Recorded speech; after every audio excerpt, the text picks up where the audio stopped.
sebuah sudut kecil Kabupaten Sidoarjo, di antara deretan usaha kecil yang tumbuh dengan segala keterbatasannya, berdiri sebuah bengkel bernama Bijang Bike. Tempat ini tidak dibangun oleh puluhan orang, tidak juga oleh tim yang besar. Hanya oleh 2 orang, suami dan istri, yang setiap pagi membuka pintu bengkel dengan harapan yang sama, menjaga kepercayaan dan membantu orang melanjutkan perjalanannya. Ya, nama saya Imam Safi, bisa dikenal sama pesepeda juga namanya Imam Bijang. Begini Mas, awal mula waktu COVID itu,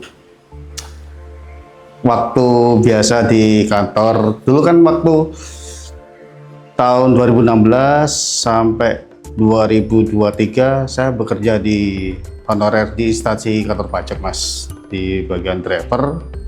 Dan ada yang salah satu pegawai itu mengusulkan kalau usaha bersepeda ini kayaknya menguntungkan, ada prospek bagus gitu, soalnya bagian part-partnya itu banyak gitu. Akhirnya saya dulu keinginan mau coba, soalnya kalau yang 2018 saya pernah nyoba punya di pegawai-pegawai itu saya kerjakan sampai 2020 kan COVID ya Mas. Ya akhirnya saya memberikan diri posting di Facebook, dan besoknya alhamdulillah itu ramai Mas. Di mana tiap bengkel-bengkel Surabaya Sidoarjo itu pun gak ada yang mampu Mas, itu nerimanya 1 bulan.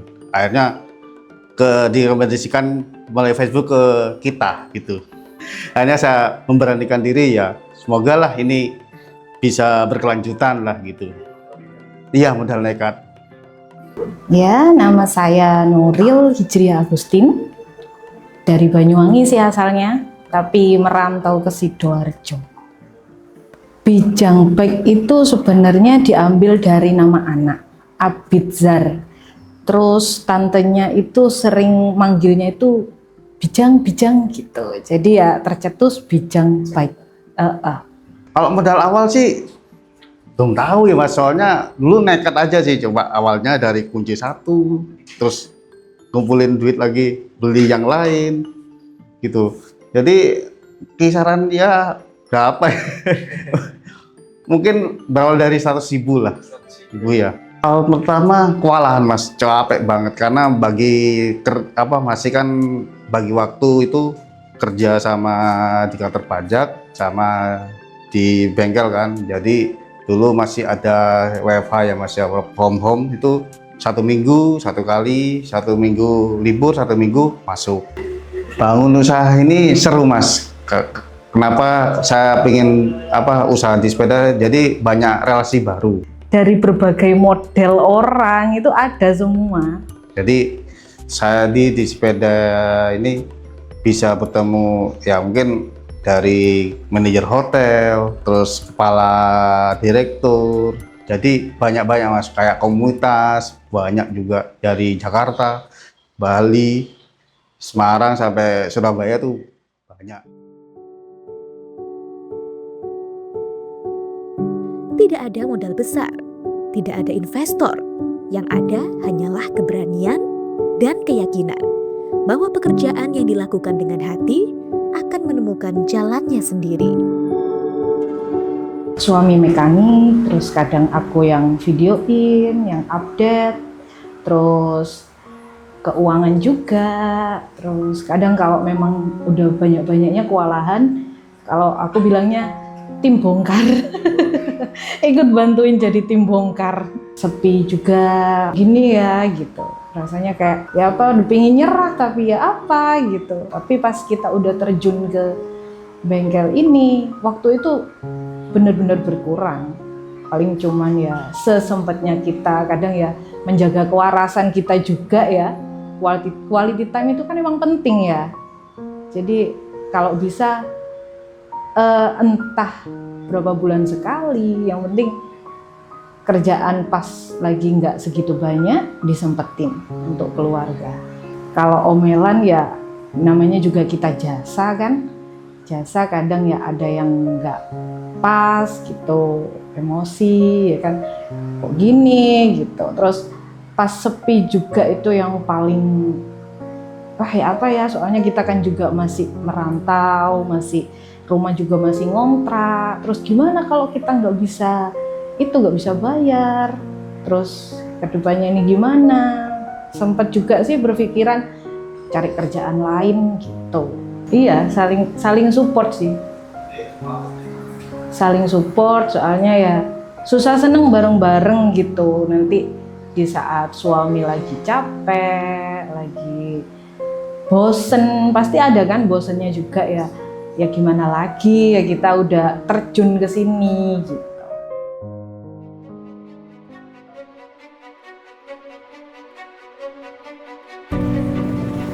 Di tempat ini, suami adalah mekanik, istri adalah admin. Ketika pelanggan datang, mereka melayani. Ketika event berlangsung, mereka menjadi kru. Ketika media sosial perlu diisi, mereka menjadi konten kreator. Semua dikerjakan sendiri, berdua, setiap hari.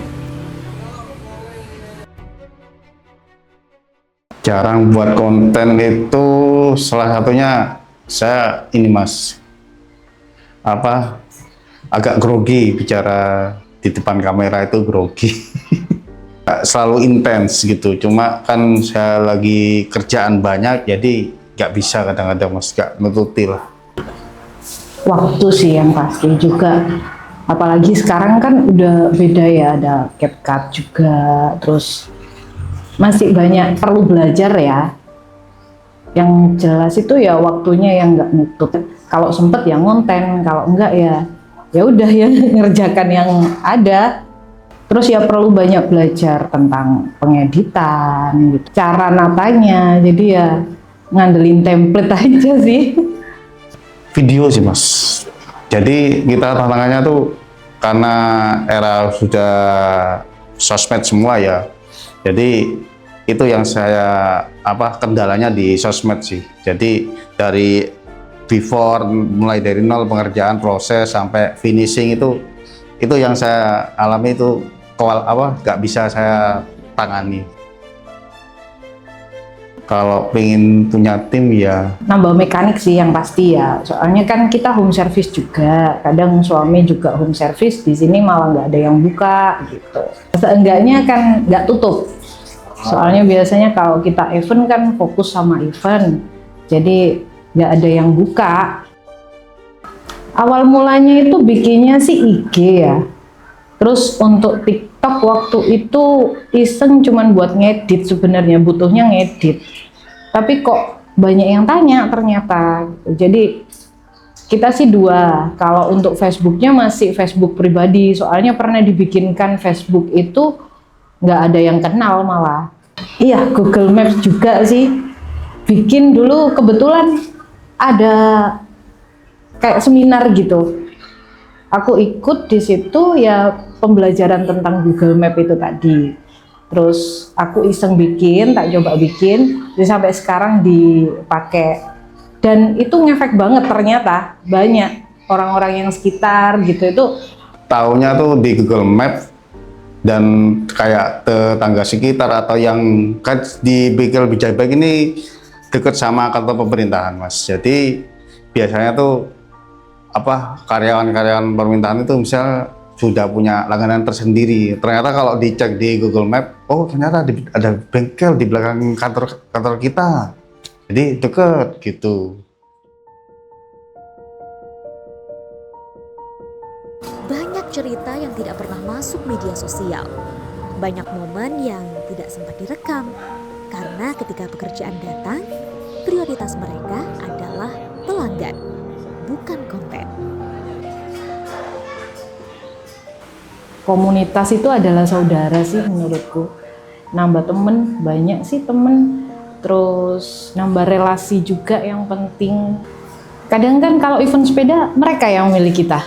Gitu. Jadi banyak teman. Kadang yang paling terjauh kita ikuti event tuh di Purwokerto. Jadi saling membutuhkan. Misalnya kalau gue bareng, tiba-tiba ada trouble, oh ini ada mekanik namanya Mas Imam Bijang Bek, bisa memperbaiki semuanya gitu. Sejauh ini ya Bromokum itu, karena bangga lah ya, soalnya event besar udah percaya sama kita, apalagi ada orang-orang luar negeri juga yang hadir dengan sepeda yang harga mobil gitu. Ngobrol sama bule dari berbagai negara, terus ya seru sih kita handle orang-orang 1.500. Terus kita bisa seneng-seneng juga ke Bromo di sana. Jadi ya alhamdulillah kita itu termasuk mekanik yang seumur jagung ya, masih dari 2020 tapi udah dipercaya buat mengelola penyedia mekanik. Jadi alhamdulillah kita diamanai untuk mengerjakan sepeda itu kayaknya sangat kebanggaan Mas. Jadi kita dari dulu cuma sepeda ya biasa-biasa lah, cuma dulu awal mula cuma sepeda dari adik dari desa itu sampai megang road bike yang harganya puluhan juta itu ya alhamdulillah ya sangat bangga lah gitu dipercayai. Bagi Bijang Bike, sepeda bukan hanya kendaraan. Sepeda mempertemukan banyak orang, membawa persahabatan, membawa kepercayaan. Dari komunitas kecil hingga para profesional dan jajaran direksi perusahaan.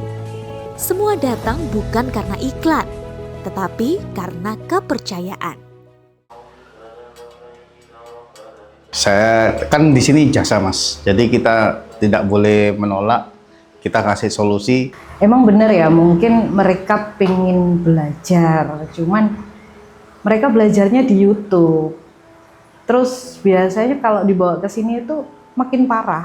Jadi harusnya sepele jadi gede gitu. Ya saya terima, tapi ya agak kecewa sedikit tuh.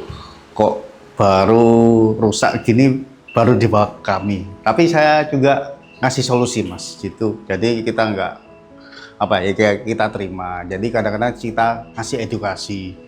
Jadi kamu apa harusnya pekerjaannya seperti ini, bukan seperti itu gitu. Jadi saya mesti menekankan kalau Bapak customer yang bisa melakukan pekerjaan sendiri, pasti saya apa ngasih edukasi. Jadi misalnya kalau nggak bisa, mending dibawa ke bengkel saja. Kalau yang misalnya dibawa yang dilakukan sendiri mungkin yang ringan-ringan, mungkin pas sepeda lah paling ringan. Kalau misalnya untuk pergantian spare part ataupun yang lain, mending dibawa ke bengkel aja. Saran saya sih begitu. Yang ngatur juga ada. Jadi misalnya Mas saya tuh mintanya seperti ini. Contoh Mas saya sepedanya mau minta yang kencang, tapi biayanya sekian, ya nggak bisa gitu. Ya kecewa juga. Terus setelah itu ada yang di PHP juga Mas. Jadi apa salah dulu pernah waktu order apa untuk perakitan sepeda dan ternyata ada sepeda di belakang tuh yang belum dibayar sampai sekarang ya itu kecewa gitu loh. Jadi kita udah rakitin, membantu untuk rakit biar jadi sepeda, ternyata orangnya nggak bisa dihubungin. Itu kecewa. Kalau aku yang paling penting adalah kepercayaan sih. Soalnya orang kalau kesini pasti dia diawali dengan percaya. Jadi kita nggak boleh ngecewain dia, itu yang pertama. Terus aku sendiri, kalau aku sendiri nanemin itu kepercayaan itu yang paling penting. Jadi mending kita yang rugi daripada orang udah nggak percaya lagi ke kita. Bener, dan itu ngerasain ngefek banget sih ya. Jadi mending ya udahlah nggak apa-apa kita yang boncos saja daripada nanti orang nggak percaya ke kita gitu.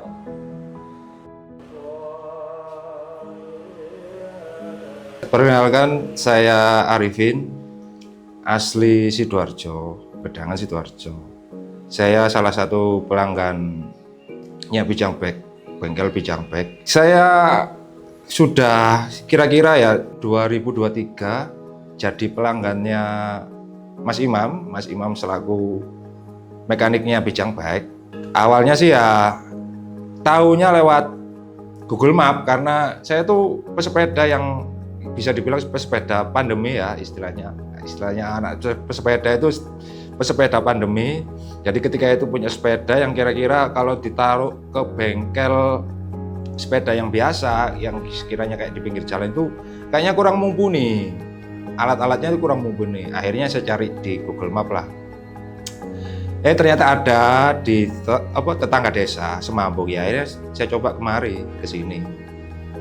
Ya selama ini juga bagus-bagus saja.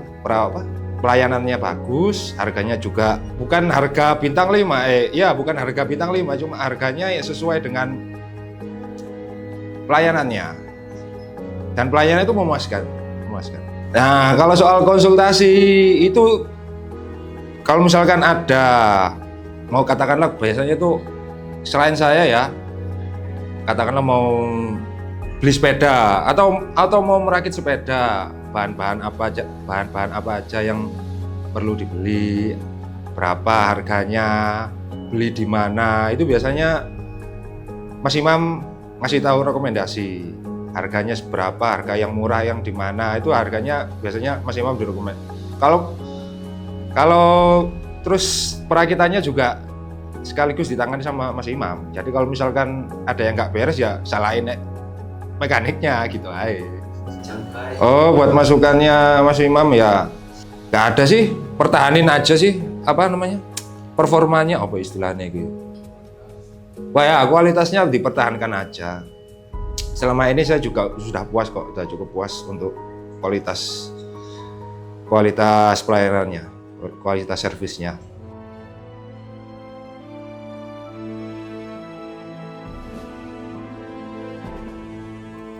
Ada satu hal yang tidak banyak diketahui.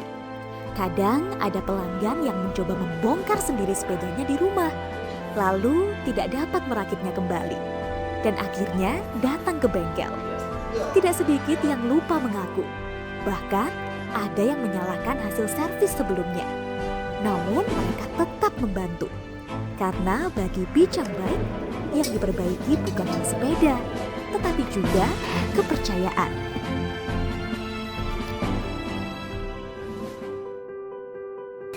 Bijang Bike yang berbeda itu bisa sepeda pun kita terima mas.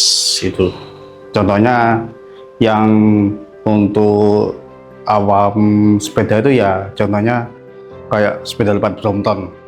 Sepeda lipat Brompton itu kan terkenal mahal juga mas. Jadi dia memakai sistem internal dan jarang bengkel yang bisa. Jadi itu kelebihannya, kita bisa ngerjakan internal karena kita enggak memilih-milih mas. Jadi kesannya nanti kalau kita terima yang sepeda yang biasa, nanti yang sepeda bagus kita tidak terima. Terus kita kebalikannya, kalau misalnya kita terima yang bagus, yang jelek-jelek kita yang nggak terima.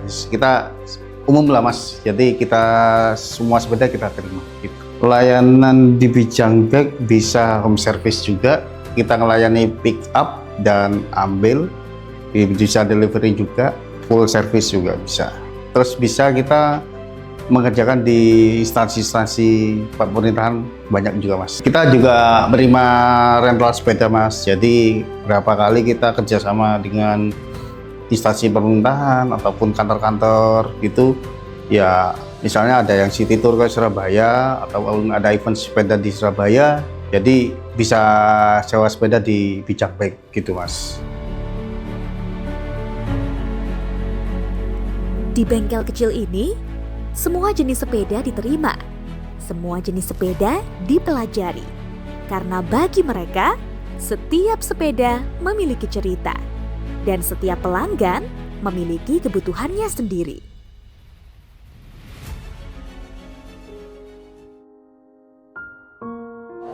Yang saya sampaikan, terima kasih sampai detik ini masih menemani saya di usaha bengkel sepeda Bijang Pet, dan supportnya yang luar biasa. Dari awal saya itu dari 2020 ngekos sampai di titik jenuh itu ya ada juga, tapi istri selalu menguatkan.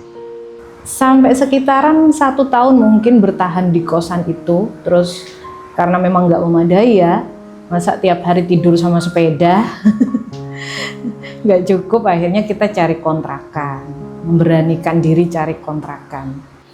Dan kayak seperti bilang, saya pernah bagi tugas kerja di kantor, terus kalau ada yang order ya istri saya suruh untuk belanja spare part sampai ke Surabaya, terus sampai ke bawa anak saya lah waktu itu. Aku itu cari spare part bawa anak yang masih TK, sampai dia itu hujan panas bisa tidur di sepeda. Dan sampai di tahun 2023 saya fokus, dan alhamdulillah sampai bisa kenal sama instansi-instansi, terus beberapa hotel ataupun dari ASN ataupun yang lain, sampai di titik yang nggak saya bayangkan awalnya, kok ya bisa sampai di titik inilah gitu. Di balik bengkel ini, ada 2 orang yang memilih untuk tidak menyerah. Tidak ada jam kerja yang pasti, tidak ada hari libur yang tetap, tetapi mereka tetap bertahan. Karena mimpi ini dibangun bersama.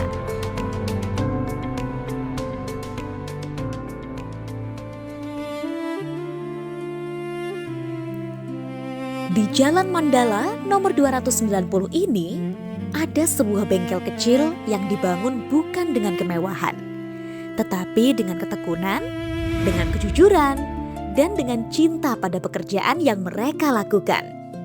Mungkin tidak semua orang mengetahui cerita mereka. Mungkin tidak semua orang melihat perjuangan di balik pintu bengkel ini. Tetapi setiap pagi, pintu itu selalu dibuka kembali. Karena masih ada orang yang mempercayakan perjalanannya kepada mereka. Dan selama kepercayaan itu masih ada, Bijang Bike akan terus berdiri. Menjaga setiap kayuhan, menjaga setiap perjalanan, dan menjaga setiap kepercayaan. "降り積もる